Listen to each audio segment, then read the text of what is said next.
Hey, Tim Edwards here live from my home office here in Dallas. Got a quick video here for you. You remember back in the day when you used to get pop quizzes?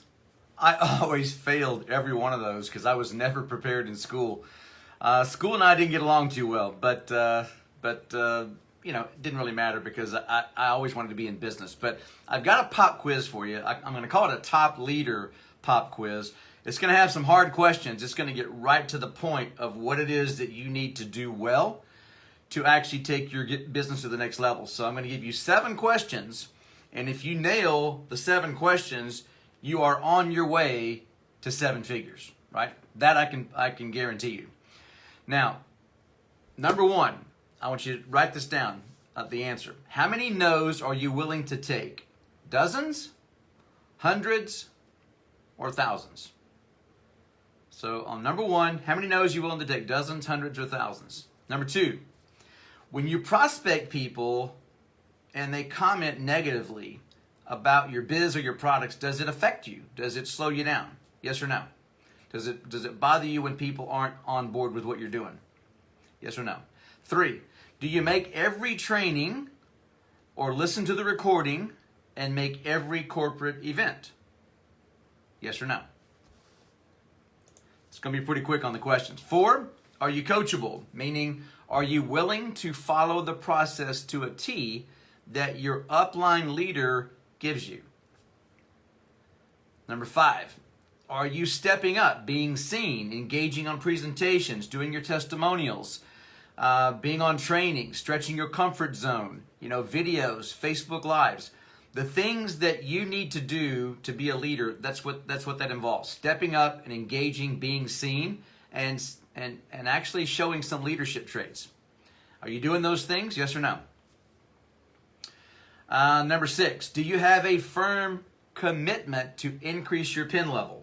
Right? Walk the stage, be featured in a virtual event, if you aren't going to have live events, by reaching a higher rank. Are you committed to ranking? Yes or no?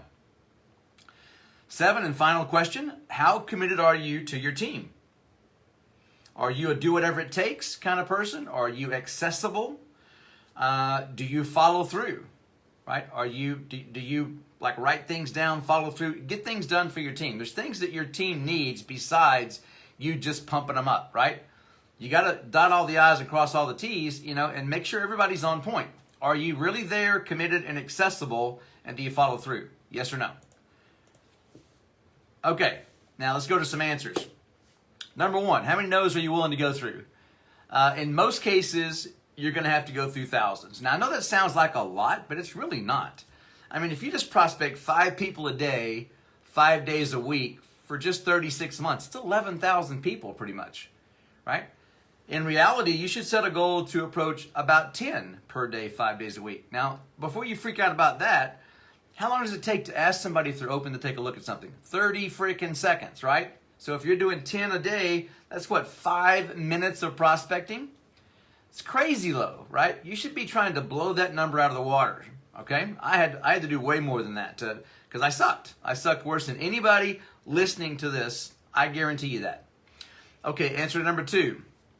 Does it bother you when people ridicule your business, right?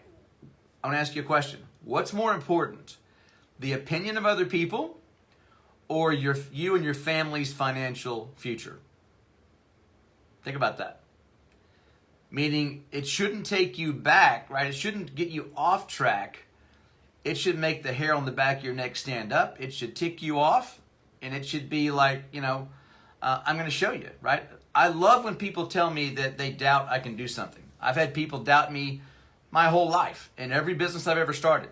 Why are you leaving your dad's business and open up your own business? Why are you selling that magnificent business that makes you a fortune and doing crazy network marketing? Why are you going into coaching, right? Why are you getting out of coaching and back into the business? Every time I've left what I did before, I've made 10 times what I made before I changed, and so I follow my gut. So you can't take ridicule personally. As a matter of fact, write this down. Make ridicule your fuel. Right? When stuff goes in, instead of beating you down or getting you off track, you should channel that into determination and make you want to go talk to more people. When people piss me off and doubt me, it just makes me prospect 10 times as many people the next day because I want to go prove people wrong. All right, number 3, the answer to the question on attending trainings and events. One of my first aha moments was I remember watching, you know sometimes in events you'll have leaders come across and they'll tell their story, or they'll be in a panel and they'll talk about their story, right? Here's what I heard. I heard that every single top leader never missed an event. They were always on trainings or watch recordings, right? That was a theme that you just didn't hear anyone come across the stage and say, I'm a top leader, I didn't stay plugged in to trainings, I didn't come to events, I missed events. You just never heard that. And I can tell you, I stumbled on something that what really closed this loop for me on the aha moment is when I first started building a team. Like when I first got in, started building a little tiny team, and then I went to my first event. I didn't really have any people to take. The next year, we were about to have another yearly event, and I asked people in a training I had, I said, how many people went to last year's event? You know, because I wanted to get a show of hands that's actually going this year, or how many. And so what happened is that people raised their hands that went last year, and I said, how many people didn't go last year that are committed to go this year? I thought that was a decent question. So if you didn't go last year, are you committed enough now to go this year? There was nobody there. Not one person that didn't go to the last event was still in the business. It was 100% attrition. All right, so if 100% of the top leaders never miss an event or a training, and 100% of the people that don't go to events don't get to the top or quit, that should be a major aha moment for you. All right? So that's on the events. You got to go to events. All right? Answer to number 4. Are you coachable? Are you, here's the thing. Are you willing to follow the process to the T? Okay? I know everybody wants to get creative and everybody has their own personality. But, here's the thing. I used to tell people, I would ask them, are you willing to do this, and they go, I'll do everything but that. I'll do everything but this. And I said, there can be no buts, right? But is an argument for your limitations. When you argue for your limitations, you get to keep them. All right, so here's what I used to tell people. Don't whittle away at the fundamentals to make them comfortable for you. Whittle away at the things that you need to change to be a leader. If you keep whittling away at the fundamentals to make them comfortable, they won't work, right? You'll miss some really important things, fundamentals that you're not doing properly, right? So you don't get the results. So you got to whittle away what you do wrong or what you're unwilling to do, right? We used to always say, make the first million our way, and you can make the second million your way. All right? Because what happens if you follow it to a T, you'll make your first million, and then you'll understand why we do what we do, and you won't change it after that. But if you want to change it after that, you can do the second million your way. All right, number 5 on stepping up and being seen.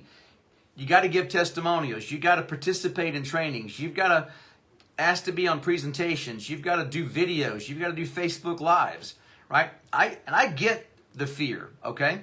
I used to get nauseous thinking about calling because I was a pre-internet, pre-social media guy when I started. I had to cold call businesses, people I didn't know from Adam, and get them to drop what they were doing and come to my house, leave their business, come to my house for a presentation without giving them any information. That was unbelievably hard. I don't even know how I did that now. I can't tell you how many people I had come to meetings. I can't. It's about 5,000 because I used to track my numbers. But I can tell you, I was so fearful in the beginning. I would be nauseous making calls. When I used to go to meetings, they used to have the leader would actually call on a couple of new people and have them come up and say, who you were and you're new and where you're from, what you do, and kind of what do you see happening. So they used to call on new people and get them up on stage to kind of tell their story. When they started calling on people to come up there, I'd go to the bathroom and hang out for 10 minutes because I didn't want to be called on. I did not want to get up there. Right? It was that weird for me. For me, public speaking was like telling someone who's afraid of heights, your new job is skydiving every day. It was crazy, right? So I can tell you the first time I got up to talk in front of a group, when you're in a small meeting, say 50 people, and you're in the crowd, it doesn't look very big. But I can tell you, when you walk up there and then you turn around and look, it looks gigantic if you've never spoken before. So when I turned around and I saw all those people looking at me, my first time I was going to do a little talk, I went completely blank. Nothing came out. Zero. Okay, so nothing came out. I stood there for what felt like an eternity, and I couldn't think of anything. So I just went and sat down. And I could kind of sense everybody going like, well, what the hell was that all about? You know, he didn't even say anything. So, and I went to the leader after the meeting, and I said, put me up there every week until I get it. I was willing to go up there and face my fears and do the public speaking thing. And the next week I got up there, and I turned around and said, you guys remember last week, right? I froze up, so I'm going to do the best I can. If I freeze up again, you guys clap. I'm going to sit down. I'll be back next week. All right, and everybody laughed, and that kind of made me feel a little bit better about that. But you've got to do whatever it takes to step up. You got to put yourself in positions to do something repetitiously until you got to do what you fear until you fear it no more. All right, number 6, on the next level, ranks. Let me give you a little clue on something. And I teach this to my team and I did to coaching clients. When you set your goals too far out without knowing how to get there, you don't have the plan, or you don't have any type of exponential that you can do that says, hey, I'm doing X now, I should be able to get here in such period of time. When I first got in, it looked really simple, right? I was in anti-aging, right? Everybody's got skin, everybody wants to look younger, everybody wants to make money, this is going to be easy. I was completely shocked at how uninterested people were in my products or making money. It just kind of blew my mind. So I set a goal in the beginning to get to top leader in 12 months. Well, I didn't have a clue how to do that. So I'm working and working and working. So let's say I set the goal in January to be there next January, right? By about April or May, I was nowhere. And I realized that I wasn't going to get there. And then I was depressed the whole freaking year. Next January, I did the same thing. I'm going to be a top blue diamond in 12 months. Right? About April or May, right? Nowhere, depressed the whole year. So it finally dawned on me, I needed to figure out, what do top level people in your company do every day? How many people do they approach? You know, what do they do next? And I got a little strategy.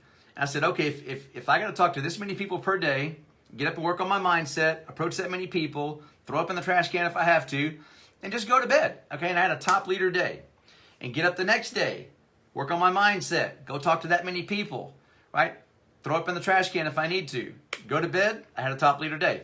And I decided that I'm going to put those days back to back to back until I became a top leader. And quit putting this goal of 12 months on here that I can't meet or don't know how to meet until I get a grip on stuff, right? Until you start ranking, you don't have a clue how to project things. So if you set yourself up for failure, all you're going to do is screw up your mindset.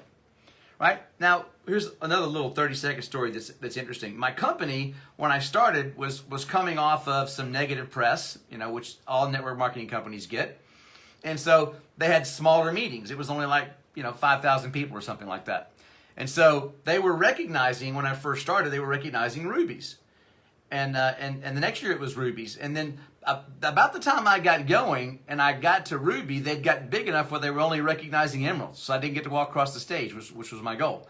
The next year, I got to emerald and they were only recognizing diamonds on stage because there were so many of them. So it took me 4 freaking years to meet that goal to walk across the stage because I was screwed up the first few years. And then after that, the events were so big, they can't have everybody come across the stage and say something when you've got a zillion people ranking. So they typically save it for the higher ranks. But just know that if you start off with the daily goals, you just get up and go to bed and have a top leader day and put those back to back, that's all you can control, right? The rest will come. All right, 7, and then we're done here. But I'm going to give you some points on 7. On the question of how committed are you to help your team, this is one of the things that's most needed today. Do you realize that 88% of the people out there, there's a test, right? There's a survey. 88% of the network marketers don't even know how to tell their company story. Don't have a clue. So what does that mean? It means they're not going to talk to anybody, all right? You should have approaches lined out for people. You should have, when somebody says yes, a place to see the business professionally and explain the products professionally. You should have something that where they know exactly how to approach someone that's looked and see if they want a conversation. And then you should be there on that conversation to answer questions, right? If the approach is laid out, the presentation is done for them, the follow-up is set to see who's open and you're there to answer questions, you can duplicate that to infinity. And you can just continue to recruit people. But you've got to be there, all right? So you just got to be really accessible. And just to give you an idea, this is how you don't have to be this committed to your team, but I'm like overly committed to the team. Okay, when I was already a top leader, and I had a pretty good sized team, and I was looking for my leaders that I was going to groom to to get to the highest level of the pay plan. I sponsored a girl that was #1 in insurance and disability insurance in the world for the #1 insurance company in the world. Right? I knew she was a rock star. She was super famous in her industry. I mean, she drove around in a limo, right? Took her to appointments to see doctors, right? She sold disability plans to doctors, made a lot of money, right? On the cell phone all the time in a limo going from doctor to doctor to doctor, right? So this lady was famous. So when I got her, I knew what I had a hold of, and I needed to make sure that she made it. You know what I did? I called the phone company. This is back pre-internet, okay? This is back pre-social media. I called the phone company and had a phone installed on her 3rd floor, right? I had a desk sent to her office, and I showed up there like a job every day. I was 20 feet from her every day for 3 years, every single day, right? And I groomed her and molded her. All right, but get this. It took me 4 years, 10 months, and 16 days to get to the top. I got her to the top in 6 months. So when you got to be accessible for people. When you get the right people, you got to really commit, right, to help people. Now, if you're the kind of person that just brings leaders over that has teams to get to the top, different story, right? But I would love to have a top leader, and I've got some now that are going to bring teams. But I really love developing people too, right? So if you go that extra mile, I can tell you it's the most rewarding thing in the world when you actually get somebody at the top. So here's the thing. On the pop test, on the pop quiz, right? If you missed 1, you got a B. If you missed 2, you got a C. If you missed 3, you got to stay after school and do extra work, right? Because you got to get to where you can pass this. So my goal, guys, here is to shine a light on things that you need to do to be a top leader and to be great, right? So the ones that didn't pass, if you need help, reach out to me. I'd love to give you some insight. I'll get you on track even if you're not on my team or not on my program. So you guys have a great day. Hope you share this with your team. See you in the next video. Bye for now.